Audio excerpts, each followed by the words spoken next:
Money పెట్టి money కోసం సినిమాలు తీస్తుంటారు, కానీ మనసు పెట్టి మనిషి కోసం సినిమాలు తీస్తారు క్రిష్. కమర్షియాలిటీ పేరుతో కామెడీలు చేయకుండా కళ్ళు చిమర్చేలా, గుండెకు హత్తుకునేలా కథలించుకుంటాడు.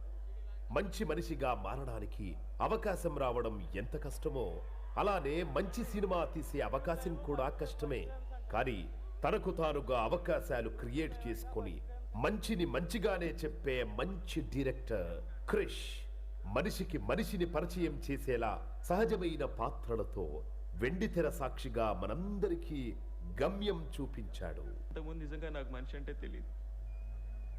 మనిషి అంటే నమ్మకం, మనిషి అంటే ఇవ్వటం, తీసుకోవటం,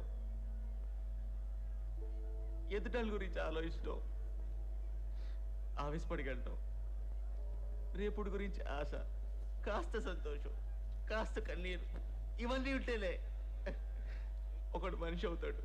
డబ్బు జబ్బుతో కులమత విభేదాలను ఖండిస్తూ రియలిస్టిక్ అప్రోచ్ తో సినిమా రీల్ సాయంతో వేదం చెప్పాడు. తమ్ముడు, మనుషులు నకిలీ నోట్లను తయారు చేస్తారు, మరి నోట్లు నకిలీ మనుషుల్నే తయారు చేస్తాయి. సంపద అంటే అక్కడ కాదు, ఎక్కడుంటుంది.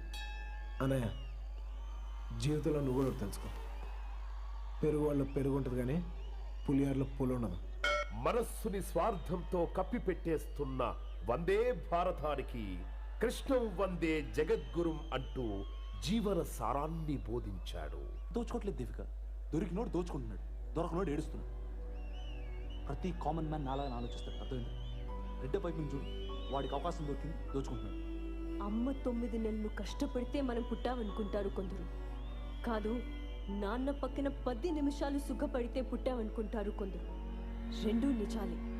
కానీ పురిటి నొప్పులు చూసినవాడు మనిషి అవుతాడు, పడక సుఖాన్ని చూసినవాడు పశువు అవుతాడు. నాటి సమాజంలో సాంఘిక దురాచారాలపై ఫిరంగులెక్కుపెట్టి కంచెలన్నీ చెరిపేసి జాతీయ అవార్డు అందుకున్నాడు. కులం అంటే పని, కమతాన్ని నమ్ముకున్నాడు కమ్మోడయ్యాడు, కాపు కాసేవాడు కాపోడయ్యాడు. కుమ్మరోడి కుండ, చాకలోడి బండ, కంసాలి సేత, సాలీల నేత. వాళ్ళు మాత్రమే బ్రతకడానికి కాదు, అందరినీ బ్రతికించడం కోసం. నువ్వు ఎవరు అని అడిగితే ఏం చేస్తుంటావని, నీ నెత్తురేంటని కాదు, అలా అడిగిన వాడు మనిషే. తన సినిమాల్లో హీరోలను కాదు, క్యారెక్టర్లనే హీరోగా చూపిస్తాడు. ప్రేక్షకులకు మంచి మాట చెప్పే అవకాశం కోసం తాపత్రయపడతాడు. నిజాన్ని నిజాయితీగా చూపించాలని తాపత్రయపడతాడు. చరిత్రలో నిలిచిపోయే సినిమాలందిస్తున్న క్రిష్ ఇప్పుడు దేశం మీసం తిప్పే పౌరుషమున్న కథతో గౌతమీపుత్ర శాతకర్ణి సినిమా తెరకెక్కించారు. పరిశ్రమ సైతం ఆశ్చర్యపోయేలా, బాలయ్య అభిమానులు గర్వపడేలా, తెలుగు నేల ఉప్పొంగిపోయేలా ప్రపంచ స్థాయి విలువలతో భారీగా తెరకెక్కించారు క్రిష్.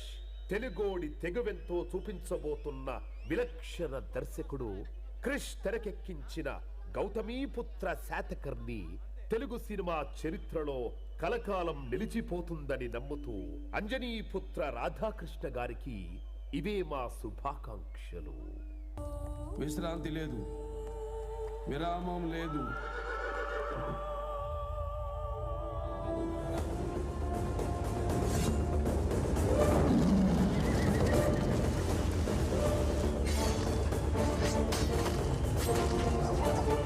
మా కత్తి కంటే నెత్తుటి చార ఇంకా పచ్చిగానే ఉంది.